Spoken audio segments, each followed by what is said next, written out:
अस्सलाम वालेकुम दोस्तों। इस वीडियो में बात करेंगे कंपैरेटिव इकोनॉमिक डेवलपमेंट के ऊपर, चैप्टर 2 ऑफ इकोनॉमिक डेवलपमेंट।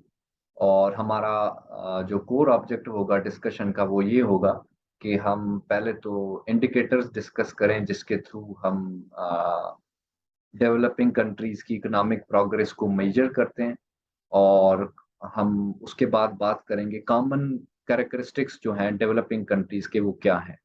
तो सबसे पहले हम बात कर लेते हैं इंडिकेटर्स की कि कौन से ऐसे फैक्टर्स हैं, कौन से ऐसे पैरामीटर्स हैं जिनको देखते हुए इकोनॉमिक डेवलपमेंट को मेजर किया जाता है। और उससे पहले हमें ये समझने की ज़रूरत होगी कि जब हम बात कर रहे हैं कंट्रीज की कंपैरेटिव इकोनॉमिक डेवलपमेंट की, तो किस तरह के क्वेश्चंस हम डिस्कस करेंगे। तो सबसे पहला क्वेश्चन ये होगा कि develop with in developing countries जो लेवल ऑफ डेवलपमेंट है वो क्यों वेरी कर रहा है। मलेशिया में लोगों की क्वालिटी ऑफ लाइफ क्यों और है डिफरेंट है, बांग्लादेश में लोगों की जो क्वालिटी ऑफ लाइफ है वो क्यों मुख्तलिफ है, कौन से ऐसे फैक्टर्स हैं। और इंडिया और चाइना में जो लेवल ऑफ इकोनॉमिक डेवलपमेंट है वो क्यों मुख्तलिफ है पाकिस्तान से, और पाकिस्तान में क्यों मुख्तलिफ है दूसरों से। तो कहीं पे इनकम लेवल ज्यादा हैं, कहीं पे कम है, कहीं पे लेवल्स ऑफ लिविंग जो है वो इनकम लेवल के साथ कंपेटेबल नहीं है। कहीं पे मुख्तलिफ जो फैक्टर्स हैं, इंस्टीट्यूशनल अरेंजमेंट्स हैं, उनको हम डिस्कस करेंगे। तो सबसे पहले तो हमें ये समझने की ज़रूरत है कि डेवलपिंग कंट्रीज़ को डिफ़ाइन कैसे किया जाता है। How do we define the concept of a developing country. तो organisation of economic cooperation and development की अपनी एक क्राइटेरिया है, यूनाइटेड नेशन डेवलपमेंट प्रोग्राम की अपनी एक क्राइटेरिया है। लेकिन इस वीडियो में हम बात करेंगे वर्ल्ड बैंक की क्राइटेरिया की, जिसके थ्रू वो इन ग्रॉस नेशनल इनकम को यूज़ करते हुए क्लासिफाई कर रहा है कंट्रीज को 4 इनकम ग्रुप्स में। तो मैं पहले सबसे पहले इसकी बात करूंगा वर्ल्ड बैंक के क्राइटेरिया की। तो वर्ल्ड बैंक ने gross national income per capita को एज अ मैट्रिक यूज किया for classifying the countries into 4 different income groups. और gross national income per capita GDP के बराबर ही है। जीडीपी क्या होती है? जीडीपी का सिंपल मकसद ये होता है कि इस मुल्क की ज्योग्राफी में, बाउंड्रीज में जितने भी एक साल में प्रोडक्शन हो रही है, इनकम जनरेट हो रही है, चाहे वो मुल्क के लोग कर रहे हैं या बाहर के लोग यहाँ रह के कुछ आउटपुट बना रहे हैं, वो सारा पाकिस्तान की जीडीपी में इंक्लूड होगा। ग्रॉस नेशनल इनकम जीडीपी से सिमिलर है, लेकिन इसमें नेट फैक्टर पेमेंट्स भी होती हैं। नेट फैक्टर पेमेंट्स का मतलब है difference between the earnings of Pakistani nationals working abroad and the earnings of foreign national working in Pakistan. तो जीएनआई जो है gross national income is equal to GDP plus factor earnings of Pakistani national minus the factor earnings of foreign nationals. तो ये gross national income का concept है। अब जब इसको पॉपुलेशन पे डिवाइड करेंगे तो ये पर पर्सन या per capita gross national income आ जाएगी। वर्ल्ड बैंक जो है वो वर्ल्ड बैंक अल्टीमेटली जो क्राइटेरिया यूज कर रहा है, उसको नाम जो उन्होंने दिया है वो वर्ल्ड बैंक एटलस मेथड के थ्रू जीएनआई कैलकुलेट की जाती है। अब यहाँ पे अगर हम देखें तो 2022 की जो जीएनआई है उसको उसको यूज करते हुए 2023 की जो कंट्री रैंकिंग है इनकम ग्रुप्स की, उसको क्लासिफाई किया गया है। और 2021 वाली जीएनआई को यूज करते हुए 2022 की जो आउटगोइंग ईयर था 2022, उसकी क्लासिफिकेशन की गई थी। तो हम 2023 वाली रैंकिंग इस वीडियो में देख लेते हैं। तो लो इनकम ग्रुप सारे वो हैं जिनकी gross national income per capita dollar terms में 1085 डॉलर से कम हो, वो सारे कंट्रीज लो इनकम में आते हैं। लोअर मिडिल इनकम कंट्रीज वो हैं दूसरी कैटेगरी, जिनकी 1086 डॉलर से लेके 4225 डॉलर के दरमियान जो gross national income per capita है वो लाई करती है। अपर मिडिल इनकम कंट्रीज वो हैं जिनकी 4256 डॉलर से लेके 13205 डॉलर के दरमियान जीएनआई पर कैपिटा आती है। हाई इनकम कंट्रीज वो हैं जिनकी ग्रॉस नेशनल इनकम ग्रेटर है $13,205 डॉलर GNI पर कैपिटा। तो ये 2023 के लिए रैंकिंग है, वर्ल्ड बैंक ने क्लासिफाई की है 2022 की जो ग्रॉस नेशनल इनकम है उसके बेसिस पे। अब ये जो कंट्री रैंकिंग है, इसको अगर हम फैक्ट्स के साथ, जो कैलकुलेटेड इनकम है उसके साथ वेरीफाई करें, तो हमें ये नजर आता है कि पाकिस्तान और इंडिया दोनों लोअर मिडिल इनकम कंट्रीज हैं। पाकिस्तान की जो ग्रॉस नेशनल इनकम है 2022 की, जो 2023 के लिए यूज हो रही है, वो है $1,500 GNI पर कैपिटा। और इंडिया की 2,300 2,200 से ज्यादा है। तो 2,000 से ज्यादा है, तो 2,000 से ज्यादा मतलब इसी कैटेगरी में फॉल कर रहा है। लेकिन इकोनॉमिक डेवलपमेंट देखें हम, तो दोनों कंट्रीज में वेरी कर रही है।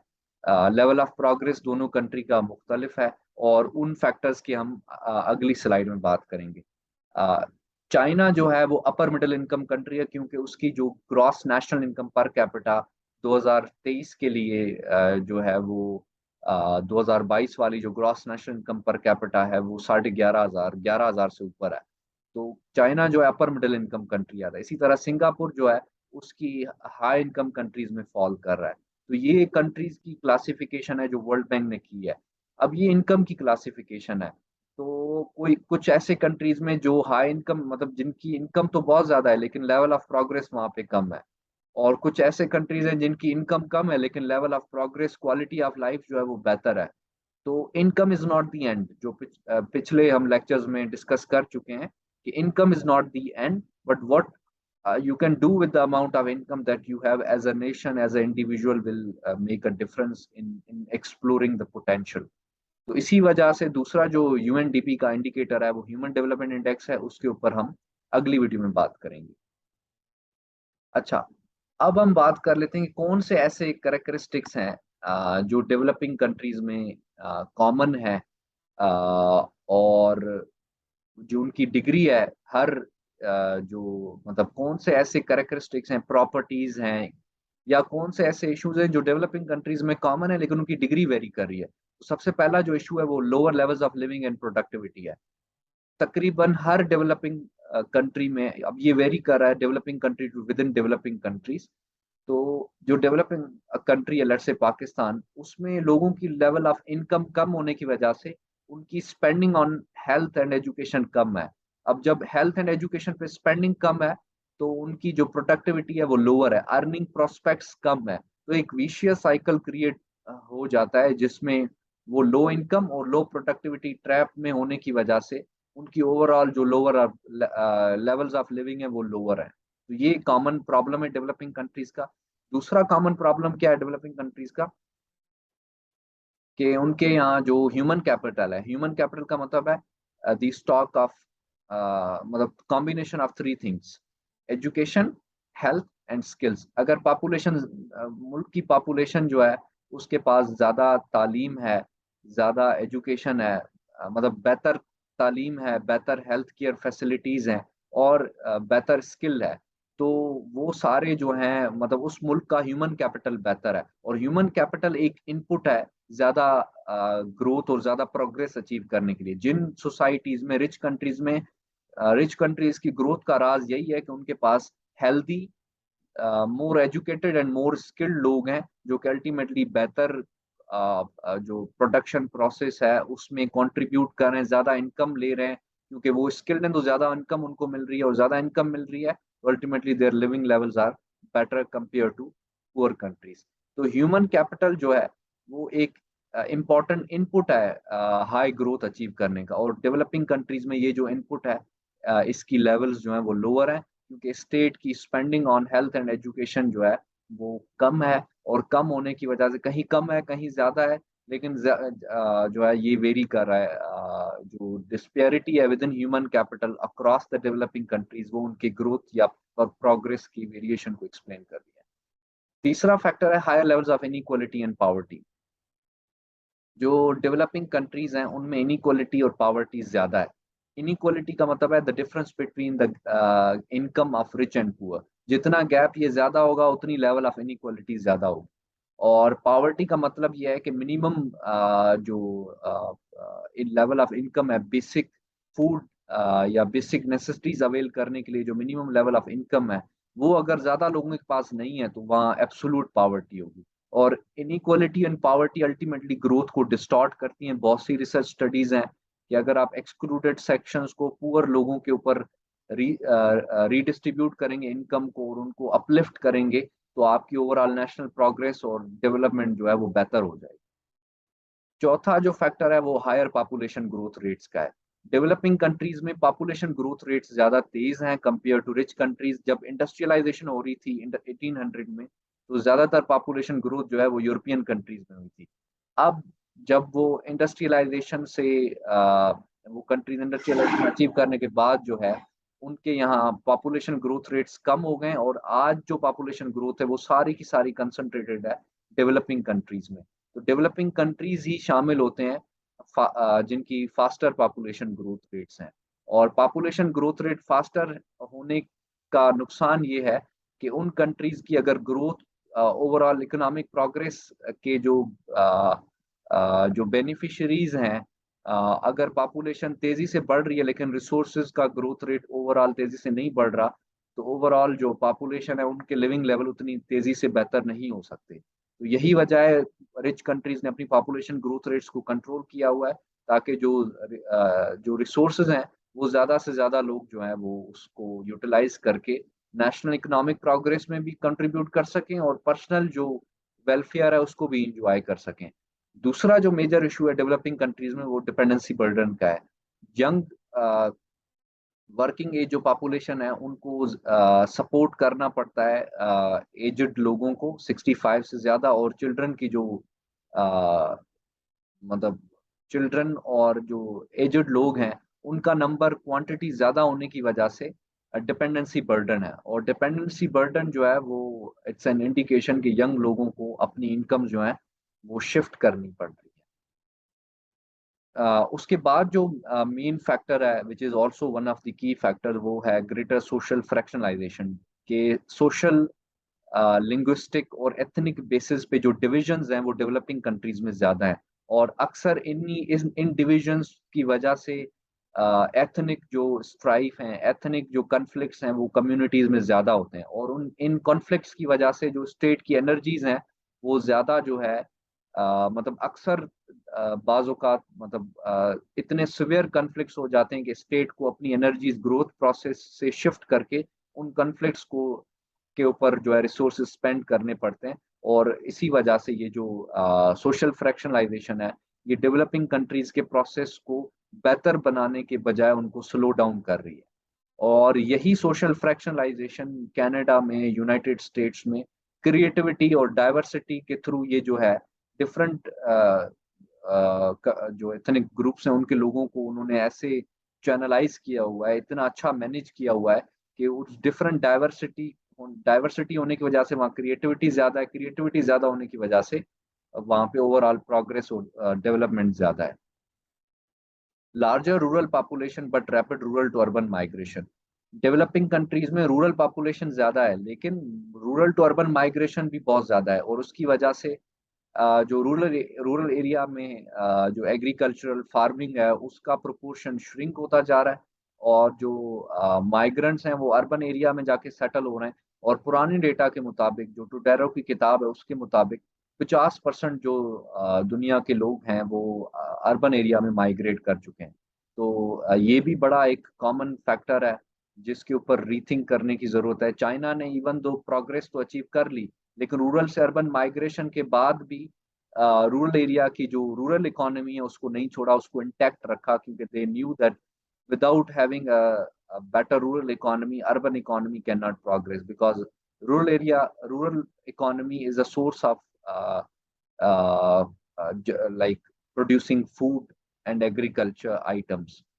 तो ये डेवलपिंग कंट्रीज का एक कॉमन कैरेक्टरिस्टिक्स है। Lower level of industrialisation and manufactured goods. Developing countries में इंडस्ट्रियलाइजेशन का डिग्री जो है वो अल्दो वेरी कर रहा है। बांग्लादेश में टेक्सटाइल इंडस्ट्री जो है ज्यादा तेजी से ग्रो कर चुकी है, वो उसकी जो प्रोडक्शन है उसको एक्सपोर्ट भी करते हैं और ज्यादा बल्क में प्रोड्यूस कर रहे हैं। इसी तरह इंडिया में आईटी की जो एक्सपोर्ट्स हैं वो उसका कंट्रीब्यूशन तेजी से बढ़ रहा है और वो बहुत ज्यादा है। हमारे कंट्री के कॉन्टेक्स्ट में 1980s के बाद हमने इंडस्ट्रियलाइजेशन को उतना सस्टेन नहीं किया। स्टील इंडस्ट्री भी बैठ गई, बाकी जो हमारी मैन्युफैक्चरिंग यूनिट्स हैं वो भी बैठ गई, क्योंकि हमारे यहाँ लोअर सेविंग और इन्वेस्टमेंट जो है वो इन्वेस्टमेंट और सेविंग जो है वो गिरती रही है, कम होती रही है।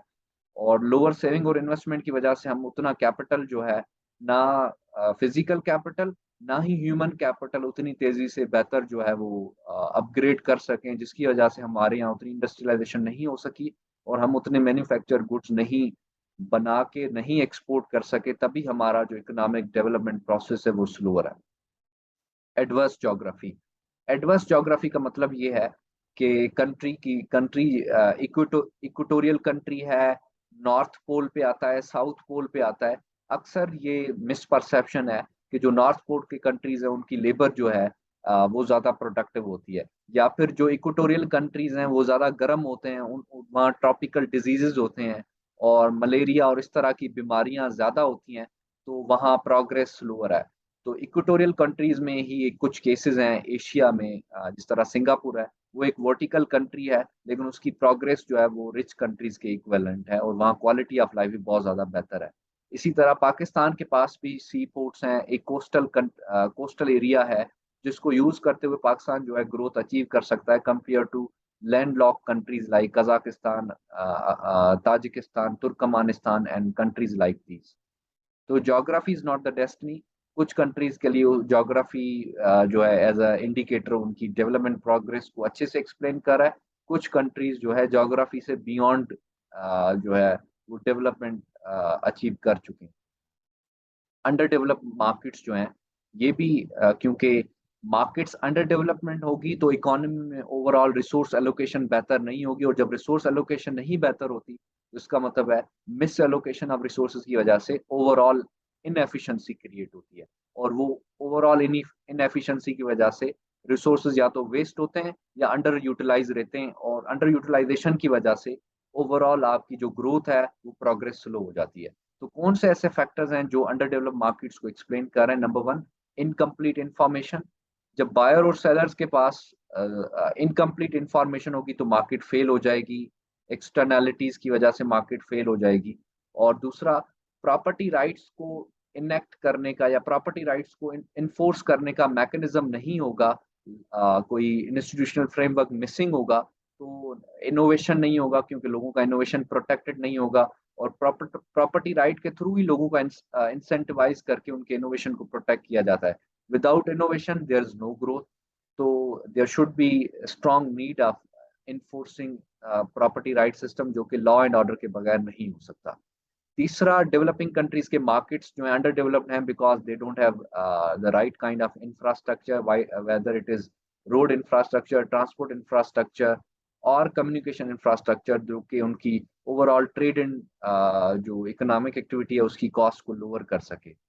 चौथा ये कि इन डेवलपिंग कंट्रीज में बैंकिंग सिस्टम, फाइनेंशियल सिस्टम उतना अच्छा नहीं है, जो कि लोगों के मतलब इन्वेस्टमेंट आइडियाज को मटेरियलाइज करने में या कम कोलेट्रॉल में भी लोगों का आइडिया इवेलुएट करके उन्हें लोन आउट करे, फाइनेंशियल सपोर्ट दे ताकि वो अपनी जो मतलब बिजनेस एंटरप्रेन्योरियल आइडियाज हैं उनको एग्जीक्यूट करके कुछ ना कुछ अपनी अर्निंग का सोर्स क्रिएट कर पाएं, और इसी तरह से वो ओवरऑल इकोनॉमिक प्रोग्रेस में कंट्रीब्यूट कर सकें। तो under developed market is one of the characteristics.